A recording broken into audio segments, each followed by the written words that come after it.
Well, welcome to another episode of Parenting in the Far North. I am your host, Ariane Aramburo, and today's guest is Jennifer Christensen, the CMO and co-founder of Beacon Media and Marketing. For the last 15 years, she has established herself as a digital marketing expert in Alaska and nationwide. She's a proud wife and mother and is fulfilled by her family and serving her community. Please welcome to the podcast, Jennifer Christensen. Hello and welcome. Thank you so much. It's great to be here. Well, we go back. We're friends. I'm so excited to have you on and be here. Before we kind of dive into some of the topics that we're going to chat about, just tell us a little bit more about yourself. Who is Jennifer Christensen? I know you have quite the story. You're also a boss lady as well. Yeah, I would say my life, definitely long time Alaska, moved here when I was 9. And as you said, wife, 30 years, kids that are grown, which is crazy at this point. And I've had, a lot of stuff in my life I had to overcome. So definitely went through a lot of things in my 20s and early 30s. And I'm just amazed. My 40s and 50s have been pretty incredible. Isn't that crazy how, each, milestone of the 20s, 30s, 40s brings something different? Yeah, I'm very grateful to be where I am today. I'm truly humbled. So I love community. I love Anchorage. People have a lot of things to say about Anchorage, but I love being here. I travel a lot these days, and I'm always happy to come home. And you guys, Beacon Media Marketing, you guys have been around for how long, and kind of what do you provide for, the state and the city? So we started 13 years ago. My business partner, Adrian, and I just met fortuitously. It was an amazing situation. And we ended up partnering together and starting this digital company that's now gone nationwide. And we've had our biggest growth in the last couple of years. So it's definitely like a slow burn in the beginning, and then it's really, really taken off, which I'm very grateful. But our main thing that we provide is for small to medium businesses. We provide, web, digital, social, paid ads, everything to help them make their business grow and thrive. All right, mom life, you talked about the kids. They're grown now, but how old are they right now? Yeah. And how many do you have? Yeah, 3. 3. 24, 25, and 26. Wow. Boom, boom, and boom. So now let's reverse it back. Whatever you feel comfortable sharing. I love hearing about, birth stories or just that time of when the kiddos were little. So back to back. What was that like? And were you working? Were you stay at home? Were they all here? Was it all? They were all raised here in Alaska? All born and raised in Anchorage. And my husband and I had been married for 4 years at that point. When we got pregnant with Caitlin, I'd already had a couple miscarriages, so I was really grateful that she made it past that. I remember making it past the 4-month and just being like, oh, okay, I think this is going to work. Yeah. We really didn't plan on having 3 kids back to back. That was not the plan. But I'm really, really grateful that it worked out that way. So I knew I wanted more than one. I was the only child, and my husband had brother and sister, and I was really jealous of that relationship that he had. And I just wanted that for our kids. But I was working all the time. In fact, I did go back to work right after all 3 births, and don't recommend that. Like, don't recommend at all. I was kind of a workaholic at that point, and didn't really understand, like, you just really need time to rest, and that's helpful. But, we didn't really plan that. But then once, got pregnant again, and then pregnant again, much faster than we anticipated. We felt like 3 was a really amazing number, perfect number. Yeah. Did you go through any struggles of like postpartum after any of your kiddos were born, and how did you kind of navigate that? Yeah, I didn't have any postpartum. I did have really traumatic birth experiences with Megan in particular, our second child. The first one was induced, like just did the induction thing, didn't want to do that, but that's what was recommended. And so there was much more pain and out of control, that first time. And, the epidural didn't kick in until much later. And then the second one, the epidural, Megan, didn't work at all. At all? No. Oh, boy. Yeah. Because I had an epidural, and I know I was just watching the little chart go up, and I was like, wow, because, I was been up since work and I was exhausted. So I can't even imagine Yep. it not working. It was not fun. Oh my goodness. So very traumatic on that. And it was more, I had past trauma, which I know a lot of women do, but I had past sexual assault trauma. And there was just this feeling of being out of control that what I had asked for didn't happen. And so on Christian, the third one, I was a very strong advocate for myself. I was like, this is how my body is. I need you to listen to me. I give birth apparently very, very quickly, like within 4 hours. And this is what I need you to do. And it was very interesting. That wasn't my personality so much at the time. I was more of a pleaser. But after the trauma of the second one, I'm like, nope, not doing that again. And for the third, did it go? Was it much Beautifully, better? Yeah. Perfect. Like, I laughed him out. It was great. Yeah. We had a woman on here, and she talked about that. A couple women have talked about that, being an advocate for yourself and kind of navigating how you want your birth story to look.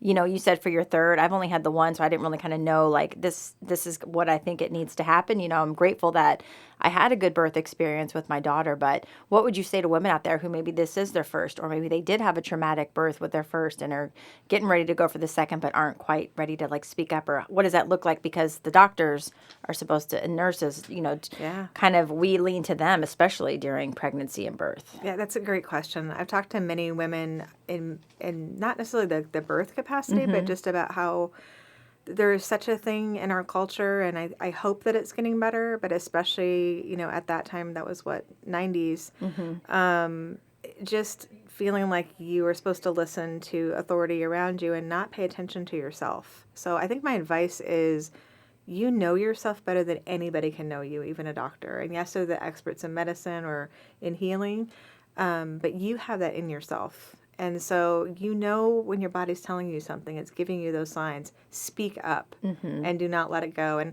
I should go back to the first one. I did have an amazing OBGYN with Caitlin, even though it was very painful and the epidural was late. There was a point where it wasn't going super well and Caitlin wasn't coming out. And my husband's sister is a midwife. And she actually let her come in at my request. She was very open, and she let her come in, and she helped deliver Caitlin without any complications. Wow. And just kind of like adjusted my position and things like that. So if I could do it over again, I would probably do midwife. Yeah, I had a couple people talk about that. Yeah. Now that they're grown, and older, do you remember, what was kind of the stages like with the three kiddos, obviously similar together? Do you have a favorite stage that stands out? Do you have a stage you're like, I just need to pull out my hair, I'm not sleeping? What do you remember? Yeah, my favorite memory when they were really little, we were exhausted, 3 under 3, all in diapers. I'm sure y'all can imagine. It was just not a fun time. Yeah. And we were living in this crazy penthouse downtown, like so not practical. Like just for 3 under 3. Oh my gosh, it was. They had a nice view though, I bet. They did. It was hilarious actually. But anyway, so my favorite memory is we told my parents, or they generously offered to like give us 3 or 4 days off, and so we went to Vegas and we just slept literally for 4 days. We should have just gone to Alaska, right? Yeah. But we came back and they would not even talk to me for like a week. The kids? No, my parents. Oh, your parents. Oh, your they parents. Were like, what is wrong with you? Oh my like, goodness. How are you doing this? Only child. Anyway. Yeah. But the reason like that one stands out is because that first year of 3 under 3, I don't remember a lot. I was so exhausted. We were both working full time. Our middle daughter, Megan, had a lot of like stomach issues, and she was constantly like, you could tell she was really uncomfortable.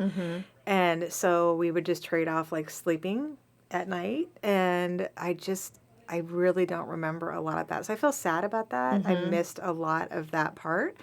My favorite time though, honestly, like from that point on, so I'd say like when my youngest was maybe like about 1, they all like hung together and were really good together and were like best friends, and we were like a really tight family unit. So I have really good memories pretty much from that point all the way until teen.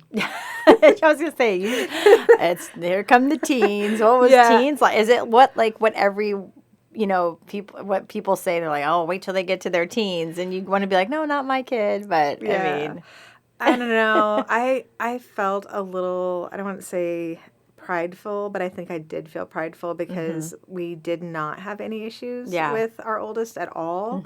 She was about as perfect from like a child, she's not perfect human, none of us are, Right. but I mean, she just always followed the rules. I mean, she's done that even later in her life and was senior class president. So all the way through, just like wanted to do well and be that example. And then with our middle child, Megan, she developed epilepsy at 11, and that was really painful and traumatic in our family. But she was a really good kid. It wasn't like we had discipline issues. We just had a lot of issues around her health. And then our youngest is where we definitely had some challenges. Yeah. But I don't blame him. I look at it now, and I mean, that was what I was told you I wanted to talk about, that, I look back at so many of the parenting things that we did. We really did our absolute best to try to be good parents. I know most people do. Like, you really work at it. There's no rule book. There is no rule book. If you found the perfect parent book, let us know, because I haven't found it yet. Right? But our youngest, I feel like he more reflected kind of there's a lot of books about this, right? But kind of like the underlying issues that were really going on that we weren't dealing with. And it wasn't like we weren't good parents or we weren't trying to always do the right thing. But we both had some unresolved trauma in our life, and I feel like he just reflected that. Yeah, let's talk about that. Healing from your own trauma and stopping it and not passing it on to the next generation. That's pretty powerful. Yeah, that's been a lot of my journey, and I think why my 40s and 50s have been so much better, because I've been through a lot of healing. And I just think this is such a critical thing. I've learned this in business. I've learned this in my marriage. I've learned this as a parent. And that is that the things that you're carrying forward that maybe you don't think you have time to deal with, and for me it was sexual assault and being dishonest about myself and pleasing others and things that, even like the pleasing thing can sound very innocuous, but when you make decisions in your life based on what others think of you versus what is truly best, like that is going to affect many, many, many things in your life in not a positive direction. It definitely did for me. So I guess my advice to parents is, no matter where you are, is, if you've got things, and I think we all do to some level, but just taking that time to prioritize yourself, taking that time. I'm a huge proponent of therapy, huge proponent of faith. I mean, that's a big part of what changed my life. But having other people that you can talk to on a real level. The amount of women I talk to that don't have real friends. Yeah. That don't have like people that they can really talk about what's actually going on, not the surface level. Not the surface stuff. I mean, that we need that. We need deep connection. And how can we truly be like emotionally available for our kids and, giving them the right examples of how to live their life if we don't have ourselves together? What did that look like for you once you started to kind of heal from your past traumas? Did you notice a difference in how you parented or how you showed up as a wife, a colleague? Yeah, it's been a long journey. And I mean, the unfortunate part is that I took a very dramatic event in my life, very negative, which it seems to with most people, in my early 30s, to sort of drive that of me going, yeah, something's very wrong. I need to get help. And my kids were, young. They were like, 5, 6, and 7. So it was a long journey for me but almost immediately when I started getting help, my behavior started reflecting that. So it was more just taking time, being honest with myself, admitting wrong. I have no problem saying I'm sorry for actions and owning them. And then just slowly, it was almost like I was growing into who I was always meant to be as my kids were growing up. Oh, wow. So, I mean, I've just been honest with them about that whole journey. And, but there was more stuff as I got older, and especially in their teen years, especially like I said with my youngest, and then dealing with Megan with her health stuff, it brought up, I don't know. I guess I look at the whole journey of like healing and everything as layers. Yeah. Oh, yeah. Right. Yeah. So and I think we're evolving. I'm still doing it now. Yeah. Still healing. So, I mean, it was like, it just as they started reflecting and them trying to be independent, I realized like, oh, there's like a part of me that didn't really want them to be independent. Like I wanted them to always kind of be there, and that's not, of course, that's not healthy. So it was just like, as they dealt with their stuff, it reflected back to me, okay, you're not dealing with this the way you really want to be. And so I just kept pursuing deeper relationships, more therapy, more faith. Like, I've just been on this journey now for like 20 years, and I feel like every year honestly gets better. Hey, that's great. Yeah. That's how it should be, Now that your kids are older, so are you, and we have the empty nest, it's just you and your husband, or are they kind of, back and forth? What's that like now, navigating them as adults? Yeah, it's been so great. Actually, I'm loving this. Every phase has like the good stuff. So my oldest is in New York City. She's a attorney, and she like just totally kicked butt. I'm so proud of her. So she went to Cornell Law School, got in there, and then got a great job. This is her first year as an attorney. And she's got a wonderful fiance, and we have a really good relationship. We can be very, very honest with each other, and I'm incredibly grateful for that. So she's there, so obviously not at home.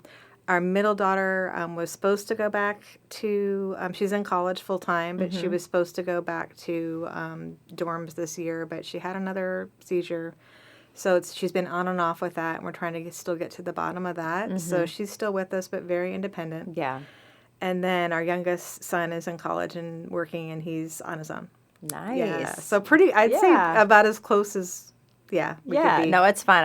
As an adult, I have two brothers. We're all adults, and it's just, our parents live in Eagle River, and it's just really neat to experience our mom and dad as adults and kind of like laugh around at the dinner table, or be like, you remember when back in the day? And, you know, it's just good times. It's a whole new relationship, right? That you have with your parents. Do you remember like when you realized they were like actual people? Yes, and it's how you look at your teachers, or even just, me, if I'm out at the grocery store, you just kind of get a stare like you're you're out of the classroom, or you're not in the news, your mom and dad, they were, and I've read something where they were just saying your parents were doing the best that they can. They were doing parenthood for the first time, raising you. Yeah. We looked at them like they have all the answers. And so, it's just, you take a little bit about how we grew up, and, parenting my kid of the best that I know how. And, especially nowadays and age, I mean, we didn't have social media and iPads, when we're coming up. That's definitely a different, dynamic with them being grandparents now to, so. Yeah. But I'm looking forward to that. My daughter's going to be 9 on Sunday. Oh my gosh, that's crazy. This is the last year. This is going to be the last year of the single digits, and I don't know how to feel about it. Yeah. But that's a really cool age, though. It is. She's fun. She's literally a mini me. I'm still cool. She wants to snuggle and hug, and, I say, you're not going to want to do this. And she's like, yes, I am, Mommy. I'm going to live with you forever. I said, let me record this so I can play this back for you when you're 17 or 16 or something. No, that's really good. You mentioned raising kids in faith, not religion. Talk a little bit about that. Yeah. So one of the things that I have come to really understand, and this has been almost like recent in the journey, is so when I had that kind of traumatic, horrible thing happen in my early 30s, I did discover faith at that point. And like many people, I think in the beginning of that, I just sort of took it like lock, stock, and barrel, the whole thing of like, oh my gosh, this is the answer for everything. And I'm not saying God isn't. But, there's a lot of things with religion that can be, that I personally don't believe at this point for sure have anything to do with faith. And it's more about people and rules and judgments. And that is, again, as I've like kind of progressed on the journey, that has not, I've tried to like separate the two for me, and I've gotten to a good point for where I'm at for that.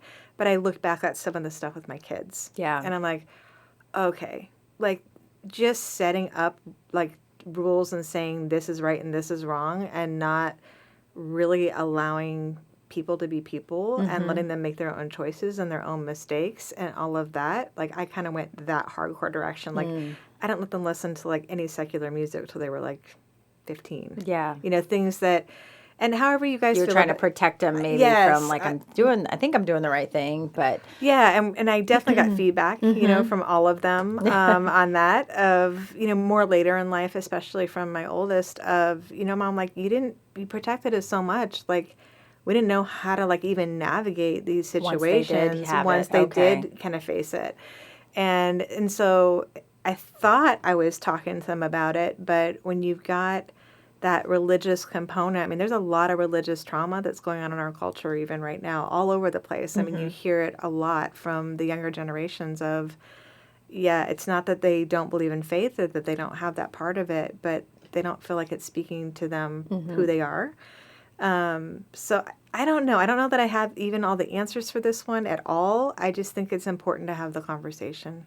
Like, relationship to me should be first. Yeah. And, talking to your kids, like you said, you're not afraid to say, I'm sorry, even at just an 8-year-old or even younger when, sometimes we're running and trying to rush out the house. Mommy's a little bit irritated and it comes out to her and, and it's not her fault. But Yeah. when we come back or I pick her up, I have to take a moment and I don't have, I'm at Mommy's sorry. I didn't mean to take it out on you. And I feel like that goes a long way. I feel like it goes a huge, your long kids way. see like, oh, okay, Mommy can apologize. And, we're not perfect. We're trying to be in this together. So I definitely agree with that. And, I like that style of it. And the fact that your kids gave you that feedback older, that's great for people that have kids kind of coming up of just, like sometimes if, kids at school are mean, I'm like, people are mean, we got to kind of keep it real, but not always, sugarcoating everything. But no, it doesn't preparing work them for because this like, what are they world. going to do? Right. Yeah. And with social media and access to internet and things like that. Yep. That's a whole nother topic. that is, and I do think even with that particular topic that our youngest, so we did keep cell phones away from our two oldest until they were quite a bit older, and they were actually fine with that. I'm so grateful. But we let our youngest have it younger, and I mean, I saw a pretty immediate shift. Really? Interesting. Like in not a great way. Really? Yeah, I think I just think it's addictive. I mean, I know it's addictive. Yeah, we're stuck to them. Yeah. It's, everywhere, everybody has a phone. They're tied to it. Yeah. Transitioning a little bit, I know fitness is, health and fitness is a big part of your journey. Yeah. Talk a little bit about that and how you kind of got involved with that. Yeah, that has been, again, part of like the really positive journey. Yeah. I've struggled with weight most of my life, and not when I was younger. But what I realized is after the sexual assault when I was 11, and then that really changed just my whole perception of myself and my body, and ended up just really having and really responding to a lot of messages in the culture at the time, which was that food was bad. Like food was bad. Everything was about calories. So I was on a diet from 12 to 40. Oh man. Constantly, and then just killing my body, killing my system.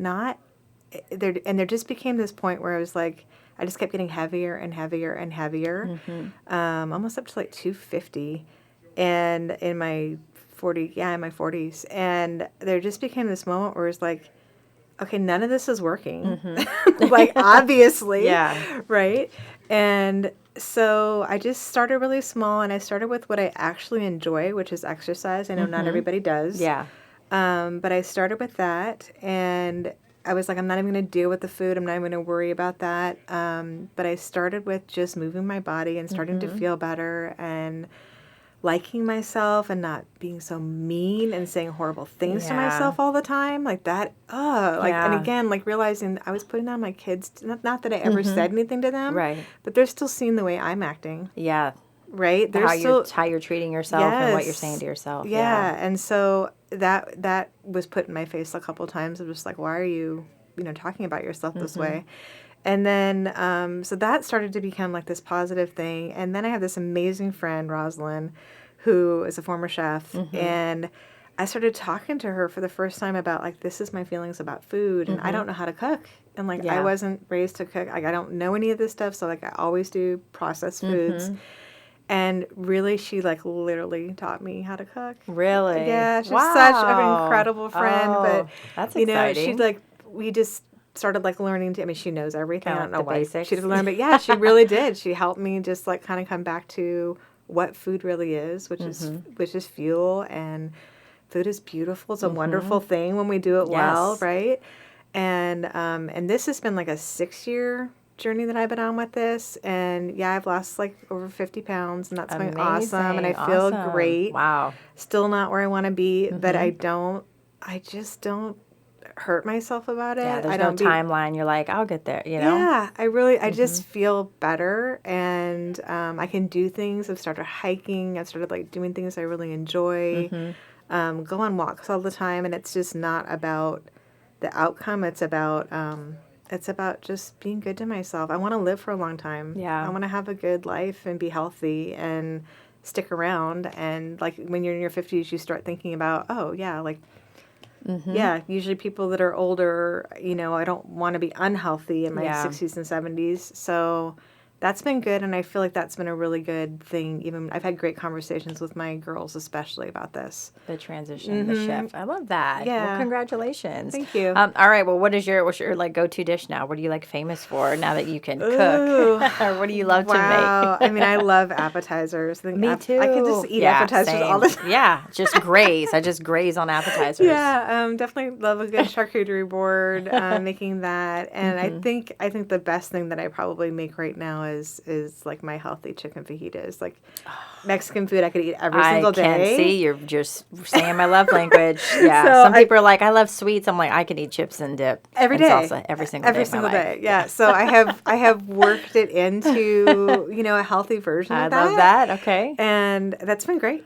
Yeah. So I can eat it. I cannot feel bad. I cannot feel bad, like not feel bad physically when I eat it. Love it's spice. Supposed to be good. Yeah. Like, man, I've been there where you're just like, I'm going to eat a carrot and a salad, and people have goals, and there's a time and a place. If you're working toward a competition, great. But just every day, you're going to hit a point where you're like, it's going to divulge everything that's in front of you. So having that relationship with food in a healthy way and enjoying it, you know.